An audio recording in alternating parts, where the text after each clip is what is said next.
Welcome to Masterpiece Women. This is Tina Raines, and I'm the founder of Masterpiece Women, and I am so excited to have you here today. We are a community of authentic women from all over the world, growing together personally, professionally, building businesses and ministries together. And today you're going to hear from a great speaker. So grab a cup of coffee or your favorite tea and sit back and grow with us. Thanks for being here, ladies. Well, welcome back, Masterpiece Women. We are so excited to be with you today. And I'm so excited about our guest, Cheryl Weber. How are you today, love? Oh, it's so great to see you again, Tina. And thanks for inviting me. I'm so excited to be part of your podcast. I'm excited to have you. And ladies, you have a treat today. So Cheryl and I go way back, actually right about 10 years today, just about. We met on the side of Mount Kilimanjaro. How crazy is that? Right? All the way from here in North America, we only meet in Africa. I love it. Exactly. How often can you say, oh yeah, this is my friend who I met at Mount Kilimanjaro. There's just Sounds a a few little of us. exotic. Exactly.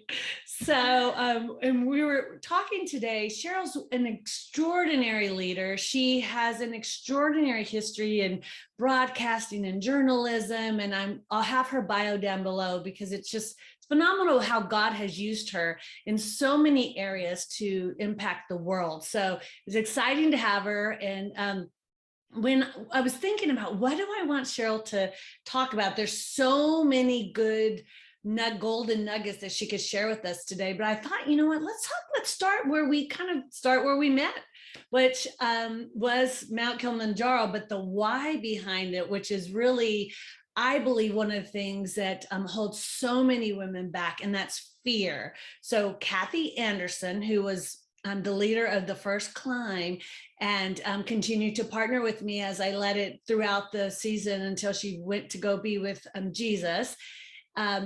She had gone to this conference, and she was like, it was the question of what is still holding you back? What stronghold still has some kind of power over you? And hers was fear of heights. And so she said, okay, I'm going to go do Mount Whitney and get over this fear of heights. And then God unloaded this vision to go and climb for the oppressed and enslaved. And when she came back, she decided she was going to create this climb to go climb for the oppressed and enslaved. And that's where Cheryl and I met. And she was such an extraordinary leader. She was amazing, so inspiring. That's how I met her, actually. And it's funny, I was trying to get her on our show probably about 2 months before she did pass. And unfortunately, she just got a little sicker right around that time and couldn't travel. But I just loved her.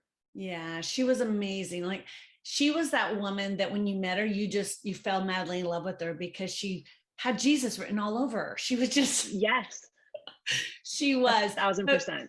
Don't you agree though, Cheryl, when as you have dealt with women in particular, dealing in leadership and setting goals, et cetera, how often is it that fear is the stronghold that we all encounter, that tries to grab us and beat us up? You know what? I'm so passionate about talking about this because I've had to overcome a lot of fear in my own life. I was terrified of being on television. Ironic, since that's my job now. Didn't ever wanted to be a speaker or in front of people. And definitely, I do a lot of traveling to humanitarian areas of the world. And I was the kind of person, I was a homebody. Everyone came to my house. I didn't even want to go to their house. I only thought travel should be maybe 5-star hotels. So, I mean, God has done such a work in my life. And I honestly, I was telling you before we recorded today that I have this saying that fear is a bully. And my experience is, like any bully, is when you stand up to it, it gets smaller and smaller. My first 3 years on television, I don't think I slept once, Tina, the night before I was on air ever. Like, I never had more than maybe maximum 3 hours of sleep. Like, I literally remember being on television. And at the time I was a reporter. So the host was talking and I could tell they were getting to the end of their sentence and my mind was completely blank. And I was just like, I don't know what I'm going to say next. And then at the very last minute, something would come in my brain. So I know what it means to face fear, but I just have this determination. I decided a long time ago that I don't want to let fear rob me of life and opportunity and all the things that God has for me. I don't want to end my life saying, I could have been this or I could have been that, but because I just let fear control me, I said no to those things. So I just have a policy that I say yes to the things that scare me and do it afraid. Like generally, you don't die from being afraid. You might have an upset stomach, you might be shaky, you might be sweaty, whatever. But now I'm on TV every day. I travel the whole world. I speak in front of people and I am not afraid anymore. And that is, even when you go get coaching for anxiety, one of the things they do is they tell you to expose yourself in bits to the thing that scares you. For me, I just end up diving in head first. Like when we climbed Kilimanjaro, it never occurred to me. I never thought about the fact that I was afraid of heights until the day we were walking around the lip of the volcano and there's like 1,000-foot drop right next to me and my legs are all shaky and I'm just praying to God that I don't fall off the mountain. And I was like, oh yeah, maybe I should have thought about heights when I said yes to climbing a mountain. That was really scary when you look down the side and you're like, oh wow, if I'm like 1 foot over, I'm going down to no return. I'll be dead, right? Oh my gosh, I never even thought about it, but I think sometimes fear controls us when we don't realize it, but to the degree that I know that fear is standing in my way, I just say yes and do it afraid. And I just keep doing it. And it's like, you just keep overcoming it and going to that next level. And I love what you said too about, the way that we doubt ourselves. That's another kind of fear. That's not the fear maybe of, like being judged or failing, but it's really a fear about who we really are. And I think when you realize, I remember watching an interview in the Actors Studio. It used to be this interview show with a famous actor, and they talked about how they feel like a big fake. That their fear is that someday someone's going to realize that they don't have what it takes, that they aren't actually all that they say they are. And when I heard that, and I was a young television producer in those days, and that's how I felt. I felt every time I said I was a producer, I felt like a big fraud. When I realized that's how, like successful, famous people feel, then I realized that's something we all share. We all have those doubts about whether we are enough or we really are who we say we are, or people are going to discover that we're human or weak or whatever it is. And I don't know, I was just able to release it at that point and just realize it's a human experience and do it anyway. Just don't let fear rob your life. And were there any practical tools that you use, Cheryl, that you could identify that you'd say, you know what, when I was struggling with fear in my life, I did this specific thing? Yeah. Okay. Well, I mean, obviously there are some great scriptures that you can meditate on. Like, God has not given me a spirit of fear, but a power. Okay. What is power? Power is not of me. It comes from God in me. Love is an incredible force. I tell people all the time when I interview them for television, because if some people are experienced, no problem, but other people, it's their first time, they're terrified. I always tell them, focus on mission.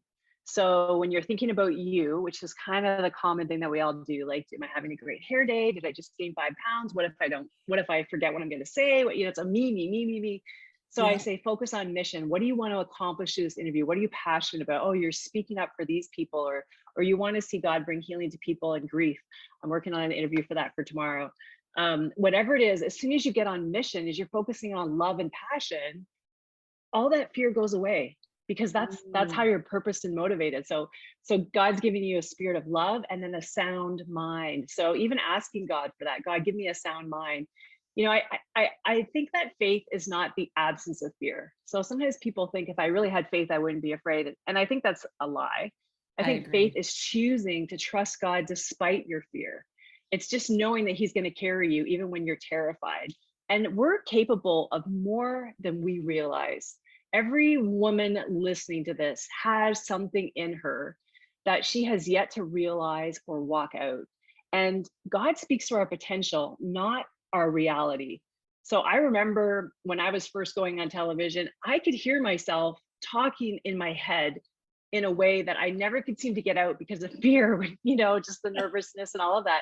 But now I do what was in me back then. I'm able to do it because that fear has gotten smaller and smaller and smaller as I've done the work. And so God, I think one of the things I love about him is that he's in the future already and he sees what you're becoming. And I could never have imagined my life today 20 years ago. but he knew, and he was Yeah, already speaking those things to me. So I think I love it. sometimes it's just faith. It's just taking the step. It's just saying the yes, even when you feel like you're not enough, even when you're afraid of failing, even when you don't think you can do it, and even when you don't sleep the night before. Just say yes. It's so crazy because right now we're doing the study of Exodus actually in Masterpiece Women. And when I took that position, when we climbed Mount Kilimanjaro, that was the book he took me to then. And then here we are again, 10 years later in the same book. And I think about Moses, and he was so insecure. I can't speak. I can't this, I can't that. And I remember when God called me to do this position, I was waiting on him to tell me what I was supposed to do. Well, the position I had for Freedom Climb. And I was scared out of my mind to take this position because it was so out of my comfort zone. And there was something about speaking about human trafficking that was so dark. And it just, every time I would just start shaking, and I would feel like, my heart was just pounding. I was so insecure, and the enemy was just constantly. And when I finally learned to control those thoughts and go, no, you know what? God called me here. He will equip me. He's called me to do this. This is him working through me. I don't have to be perfect. I just have to show up. And it was so freeing. Then it's okay, I can do this. But, how often do we get, just like you said, stuck in the me? What if I mess up? What if I look like a fool? It's okay. And, right. And here's the thing, like, God is never going to ask you to do something you can already do. Like, he really loves it when we're in that place of like, I don't know how to do this. I'm totally terrified. I need you. Help me. Oh my gosh. When you're like totally relying on Yep. God, we hate it. Like, and I learned that on Kili, actually. It's a great point. I got sick pretty early in the climb, like on day 3 with altitude sickness, and I'm taping the climb. So I actually have to, no matter what happens, like I have to summit because I have to get footage of it. And I just remember, like I had to literally rely on God for every step the whole way up that mountain for 2 days, just sick as a dog, like just can't breathe and wanting to throw up and headaches and shaking, and it's just awful. And I hated it. And I realized, like, in ourselves, we don't like depending on God. We like to feel like we know what we're doing, we're in control, we got this covered. But usually when God asks you to do something, it's so far beyond you. Yep. So that you do depend on him, so that you are saying, God, help me, I need your help this moment. And he just loves that. That's exactly how he wants us to be. It's how we should be. And when we get more confident in certain things that we're doing, we do less and less of that. We stop praying, we stop depending, we stop looking for inspiration and ideas from him. And so I think, if God's asking you to do something, Tina, how you felt is exactly how you will feel. Like, Yep. we should just understand that that is going to be normal. That's the only way that we do exploits for God, is by stepping into the areas where we don't feel enough. I literally remember when I started reporting for the show that I work for, just like a Christian perspective on news around the world. Someone prayed for me and they said, oh, I see you wearing these shoes that are too big for you, and it's really awkward and you can't really walk in it. But I see over time that God's going to grow you into those shoes. And that's exactly what happened. That's it's like beautiful. a lot of the time you step into it not knowing what you're doing, and then you grow into it as you face those fears and do the work. And for me, like, I started reporting nationally in Canada as my first reporting job. So, I'm like, no, when you start reporting, you go cable, then you go local, then you go national, and you grow. And he just started me out national. Here And of you course, go. I was still like, I was at cable level though. That was the thing, right? I was really embarrassing. Now when I look back, I think, oh, I actually did that on air. But like, I just think that's who God is. He doesn't Absolutely. follow the rules, and he likes to stretch us, and he likes us to be uncomfortable, because it's in those places that we absolutely depend on him and not on ourselves. 100%. I remember one time someone said to me, Tina, your greatest strength is your leadership and your independence. You can take a task, and we know that your greatest weakness is your independence. You have to be careful as a leader not to be independent and make sure that you're completely dependent. And I went, me? And it really, I had to evaluate and pray and ask God, am I independent of you, God? I don't ever want to be independent of you. But I realized that that's why I was so uncomfortable, was because a lot of what I did previous to that had been in my flesh, and I was a great business builder. He gave me lots of, great tools and capabilities to build business and do all of that. But when it came to being in full-time ministry and representing him and not representing just me, and I was like, oh God, help me, help me. And I was completely dependent on him, which is what he wants, right? And that's really where I grew the greatest, was in those moments of weakness, of not knowing how on earth to do what he's called me to do, and going, okay, it's on you, because I have no idea right now. And I'd never faced that. And it was such a stretching place, but such a great place of growth.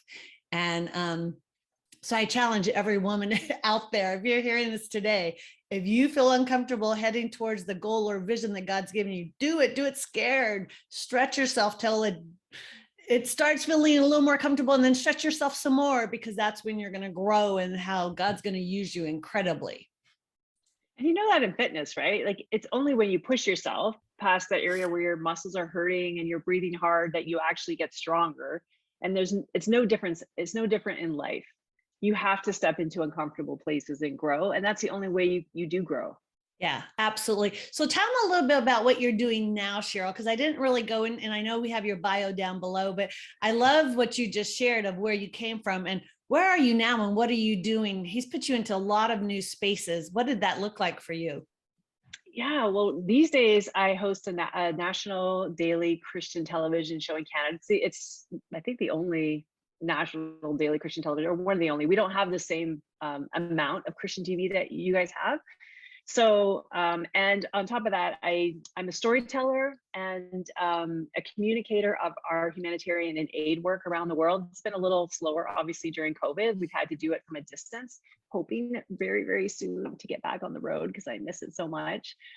All the things that I would have hated if you talked to me 20 years ago and said, no, I don't want to do that, I absolutely love. I actually have this great story even of being in church about 20 years ago, and they talked about going to the nations, like going to the world and making a difference. And they said, if that's you, come up to the front. And I was like, oh, I hate going up to the front. I don't like, my business with God is personal. I don't want to know, but I just knew I was supposed to go. So I went up to the front. They said, take off your shoes and commit your feet to God. See, there's right back to the same theme, right? Of stretching and doing the things that scare you. But it wasn't just scary. Like, I actually just didn't want to do it. It just didn't sound fun to me. Like, when I thought of traveling the world, it was a little different. And I heard God saying to me, like, dusty corners of the world, places nobody goes. And I was like, what? Like, don't send me. So I remember like just crying, like from my gut, crying, just saying, and finally just saying, okay, fine. If this is what you want for me, I want to live a life that is fulfilling my purpose and destiny to the max. I don't want to miss out on anything you have for me. So if this is what you really have for me, then I'm taking off my shoes, I'm kicking my feet, I'm going to do it. But I just ask you for one thing. Please give me a love and a passion for it. If I don't want to be one of those miserable Christians who's kind of like, well, I'm doing it for the Lord, a sacrifice, but I really hate it. Like, forget it. I'm like, give me a passion for it. And a few years later, maybe 4 years later, I lived in Germany for the summer, working at a World Expo there as a producer, and backpacked across Europe and totally fell in love with travel, to the point when I got back, I was like, where are we going? When are we going? Why am I stuck here in Canada? Like, he literally changed my heart. So I think that's another great tip for women out there. When you feel called to do something that maybe isn't your natural born passion, God knows you better than you know you. And literally for me, when I remember actually walking between two villages in northern Uganda, like dusty. I had the worst food poisoning of my life. I was in so much physical pain because of it, but there was nowhere to actually go. We'll just leave it at that. And we're doing a story there, and I'm just thinking, literally, I'm in so much pain, and I'm thinking, there's nowhere else in the world I'd rather be right now than right here. Like, that doesn't even make logical sense. I love it.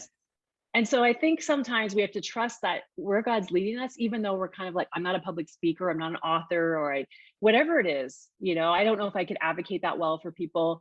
I think it's like, trust that, because I'm thrilled at the life that I have. I love everything I'm doing. Where did that come from? I would never have chosen this. So I think God knows you better than you know yourself. And it hasn't been easy. You read a little bit of my story, Tina. There's lots of hard stuff when you're trying to really just follow God with your whole heart, but man, it's worth it.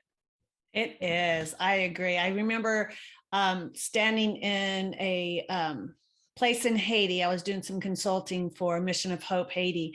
Love that organization. And I remember looking at one of the pictures of the children there and just thinking to myself, thank you, God.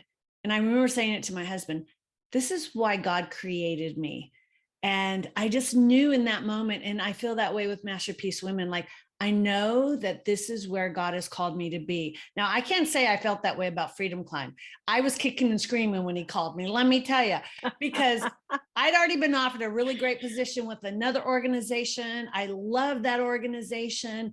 And I gave all my, I don't know if you knew this at that end, I gave all my equipment away, all of it. I was like, I'm never climbing another day. This is not for me. And I was that girl that you described. My first mission trip to India, I was such a snot. It's embarrassing to say it, but I said to my pastor, what do you mean we have to go regular class? Like I have miles, I can just upgrade. I did. He looked at me like I had two heads. He goes, Tina, you're going on a mission trip. I'm like, I've never flown into, and I've done a lot of travel, but it had all been 5-star. And it's like, God, this is not what you're calling me to do, right? Oh no, but it is, honey. And I'm preparing you for this dirty climb. And I had dated someone, like just gone on one date literally with him. And he said, do you like camping? I'm like, yeah, at the Ritz-Carlton. He goes, oh, we love camping. I'm like, yeah, we're probably not a good fit.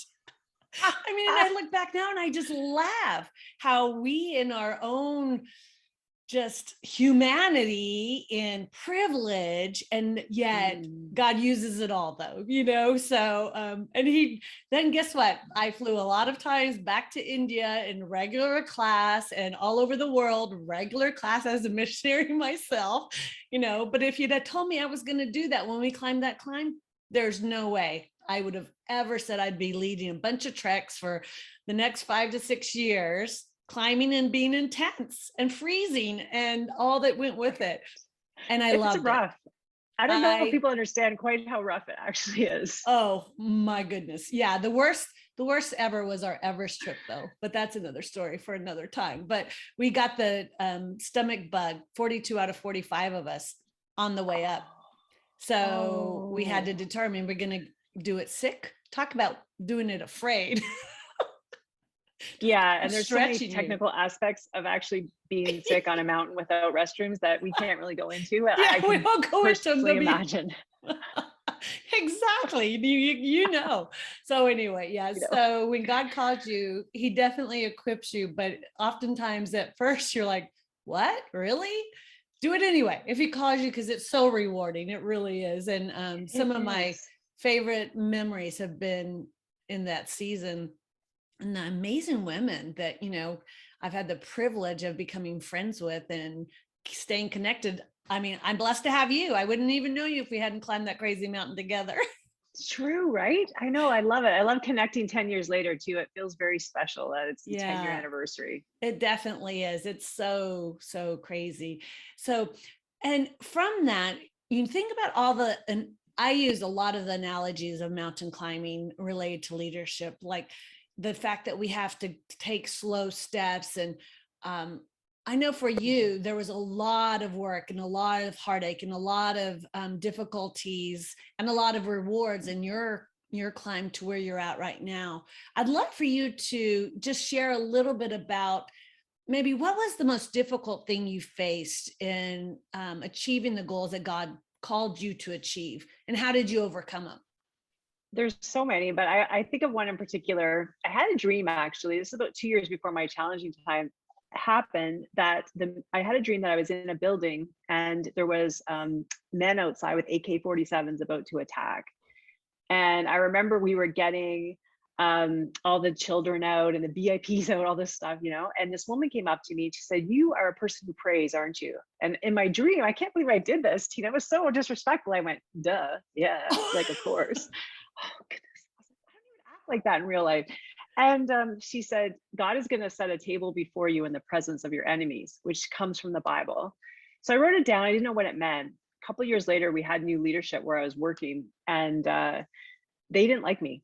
It's hard to believe. I really don't understand it. But they didn't like That is me. hard to believe. And If you know Cheryl, it's hard to believe. and I went through 2 years of just humiliation. Like, I don't know how to say it. Very just mean spirited things happened to me, being put in my place, just oh, like literally there was one woman that I worked with, like she would come down and talk to me.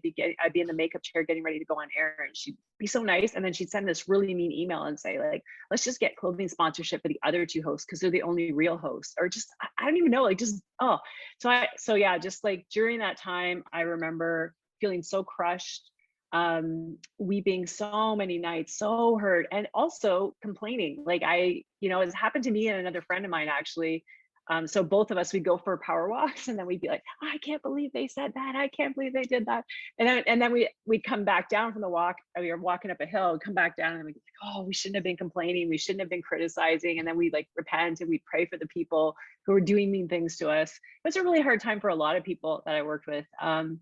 And I remember during that time thinking, okay, if you actually think that you are called to national leadership in Canada, that's what you believe, then you have to start taking the Bible seriously and stop making excuses. So the Bible says, love those who persecute you, do good to those who despitefully use you, do good to those, like love them, not just, and the Bible talks about how like even people who don't believe in God love people who love them. The Yeah. thing that makes you different as a person of faith is that you love those who hate you, like say Putin, for example. Yep. So that was a huge challenge. And I remember for 2 years, like repenting, praying for those people, asking God to get my heart right. And near the end of that time, I remember him saying to me that forgiveness is not just a feeling or a decision, but it's an action. If you're really forgiving and loving someone, the Bible talks about do good to those who despitefully use you. So particularly this one woman who was making my life miserable, I had a couple opportunities to help her in different ways. And I remember the second time I helped her, right afterwards, like within a few days, she was let go. And people were celebrating, actually. She wasn't that well liked. People were celebrating, but it was funny because my heart, I felt compassion.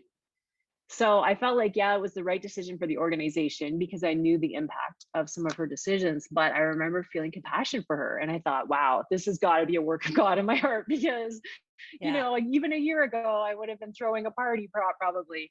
And the next day, I had a chance to actually meet with her and minister to her, and encourage her. And as soon as that happened, the very next day, there was an award. I won one of the top 100 Christian women in Canada, this national recognition. And it doesn't really matter about the award, but I just felt like for me that God was saying to me, you made it through this time of crushing, because it was really crushing on my identity and, just my belief in myself and opportunity, all of that. And it was like, now I'm going to restore you. And it did take Love it. some time, like step by step, but then now I ended up hosting this show and so many other opportunities have come my way. But I just know that sometimes when you're called to leadership, okay, all the time, when you are called to leadership, let me just say this, when that's, your destiny, if you have a relationship with God, he is going to work on you to work on those character things, get those rough edges off of you, create his character in you in a really intense way. Because when you have a position of influence, everything you say and do impacts people in really profound ways. I mean, I don't know if you've probably experienced this, Tina, where it's like one day I you're in one did. position and you can say things to people and it's like no big deal.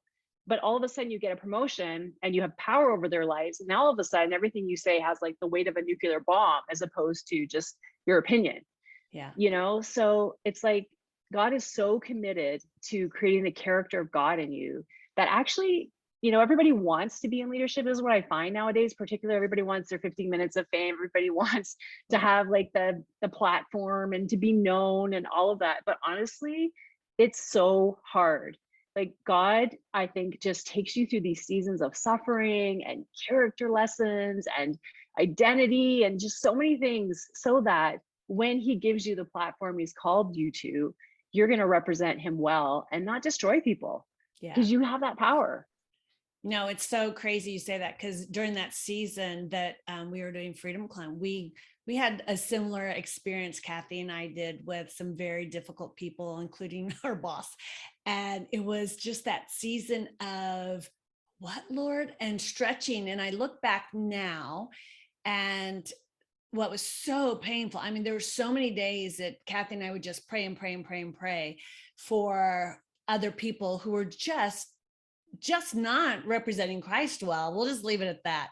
I mean, I'm not putting an organization down or anything by any means, because I find, having been in ministry in a lot of different areas, the enemy loves to use anything he can get. And oftentimes I believe that we don't put the emphasis on prayer and really becoming a team in prayer so passionately, because we've got bullseyes on our heads when we're in leadership, especially in ministry. There's bullseyes on your head. The enemy wants to take you out. He wants to cause division.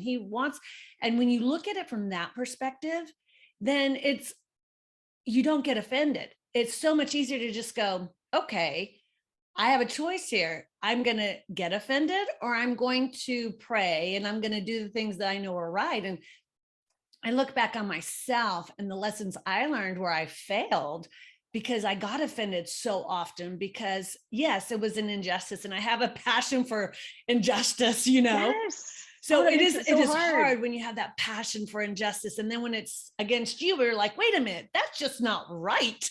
And so I would get angry in times when I probably should have been on my knees praying and been humble and been kind and compassionate, like you described.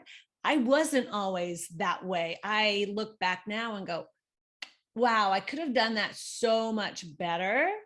But I also know in our failures is where we grow so much. So, moving forward in, where I'm at now, I know the responsibility I have to lead other women. And I know the responsibility I have to serve. And I also know, though, my responsibility to just be more like Jesus, and to make choices to not get offended, to make choices to, take the high road when, it really, from a human fleshly perspective, well, I deserve this or it's wrong. At the end of the day, Jesus never said that, did he? That's not what he did. And that's not what he called us to do. And so it took me, a couple of years to heal from some of the things that transpired, and then really be true and wrong with myself and evaluate, what part did I have in it? What part could I have done differently, and really been more like Jesus? And the one thing about God, he's so gracious, right? We can repent and move on and let it go, and then we're so much better for it moving forward. Oh, and that self-reflection is such a big part of leadership. And when you don't do it, it can be so destructive. And I think too, like what you said about, people get involved with church or ministries or even humanitarian organizations, and you just think everyone's going to be amazing because we're all here for this common goal, and it's so exciting, and you have this naivete, Yeah. which I definitely went into it with. And then you realize, oh, it's still just full of people. Yeah. People with wounds, people with insecurities, people with control issues, people who want power, like all kinds of different kinds of people. And you're still going to get hurt, and you take it harder because you had higher expectations, right? You always hear Absolutely. about how expectations in relationship can be so crushing if you have, like if your expectations are out of bounds. Oh, and it's just so much worse in a Christian environment, I think, because you think, come on, like you're a Christian, you shouldn't be acting like that. Of course, they're just human. And if you're not taking that time, I talked about this in my chapter, my book that I contributed to. If as a leader, you don't take time to go on those journeys of healing, to get counseling, to have self-reflection, to have spiritual mentorship, if you're not continually growing and healing and learning and figuring out, then people will suffer. And that's even just Absolutely. in your marriage or as a parent, because that's leadership, right? Just in your home, but then multiply that to all the other people that you're interacting with on a daily basis. And Tina, I'm a huge believer that leadership is influence. It's not a title. So influence over your children, influence in your spouse's life, your friends. You can lead right where you are. You do lead right where you are, whether you realize it or not. And what you do, every time you invest in your healing, every time you invest in your spiritual, emotional, mental health, you are giving a gift to the people you say you love. And in my experience, the people who need it the most are the ones who have the biggest denial about it. And say, like, I don't believe in counseling, or I don't think we should do it, or I don't have time for that, or whatever. It's like, yeah, no, you need Yeah, it you the need it. most. Yeah, no, I agree. And I think it's such a healthy thing when you realize that, you know what, it's a positive thing, not just for you, but for every relationship, just like you said. I think God was preparing me in that season to get married because I got married 3.5 years ago. Oh, And I had to learn. congratulations. Thank you. So, and I'd been single for many, many years and been the leader in my home. And so, he uses it all. I look and I laugh at some of the silly things that I let bug me when we first got married. 3.5 years later, it's like, now you overcome those little petty things. You've been married a long time, Cheryl. I'm not married. No, No, I I've knew been that. dating. You've been Yes. No, single a long time, I meant, not married. yes. You were like Yes. me. I didn't mean I've been married. dating someone for quite a while, but definitely still single. Didn't really see that coming, but God just writes stories for you. And I think this is true about life. And I think anybody who's lived more than say like 30 years could just go, there's a lot of things in my life that didn't happen the way that I wrote my story. And then there's a lot of, especially if you're following God, there's a lot of amazing things that happen that I never could have imagined. And it's this mishmash of like awesome and disappointing and unexpected and amazing and happy and sad and life, right? Yeah. It's life. Well, I really didn't anticipate God sending me somebody. It was interesting because I had no interest. I was full, just so busy with ministry and kids. And I'd been single for so long. I was in a place actually that I was really content and liked it. And I see how God used even marriage to stretch us. And as good as it was, as wonderful a godly man as he is, every relationship has, those stretching moments. And reveals things in us where we need a little more assistance, a little more humility, a So little true. more compassion, a little more generosity, a little more kindness. So, so many of my girlfriends are single and they're, still looking for the men or what have you. And I always tell them, I said, whatever season we're in, I find that Yes. God uses it all. And we just Yes. need to learn to be content because it's not any greener on one side or the other. Any married friend you have will tell you that, right? And any single friend will, it's Oh both yeah. Half my sides married have their friends are jealous of challenges. me. Half my married friends are jealous of me. Exactly. There's, like there's positive things about being single and there's positive things about being married and on the reverse the same as well. And you're right. Yeah. Like, the Bible talks about this being content in whatever season that you're in and not always thinking that it's definitely going to be better. And I know that I couldn't have traveled all over the world, climbed Kilimanjaro and done everything I did Yeah. if I'd had a family and a husband. And so I never really imagined this story. And yet I see how God's given me such a rich life. And if I'd spent all my time thinking, why don't I have this? And I thought it was going to be Yeah. that. And, Yeah. then I would have missed the joy, the adventure, the just growth, the amazing life that I've had. Yeah. And I think, you can have the same amazing life investing in your kids and having a wonderful marriage and growing your home. And it's just living the story that God has given you with your whole heart. Absolutely. Yeah, I agree. And that's one of the things when you said that made me think of one of the things that we say so often with Masterpiece Women is every woman is a leader. Because I think sometimes women feel like if they're at home, talk about the grass is greener, if they're at home, well, I'm just raising my kids. I'm just a stay-home mom. And those of us who are working are like, what do you mean just a stay-home mom? Like, I would love to be that stay-home mom.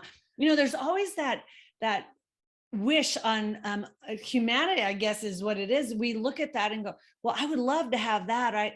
Versus being content in where we're at. And one of our leaders did a podcast for me recently and it was Bloom Where You're Planted. And very similar to what you're talking about, Cheryl, wherever God has you, whether it's in full-time ministry, full-time business, that's where he has you. And even business people, I coach this program called Life Work Leadership. It's 9 months of really taking the characteristics of Christ and implementing them in your workplace. And it's these amazing leaders in our community and really helping them to see where you were planted, where God's called you in the marketplace is your ministry.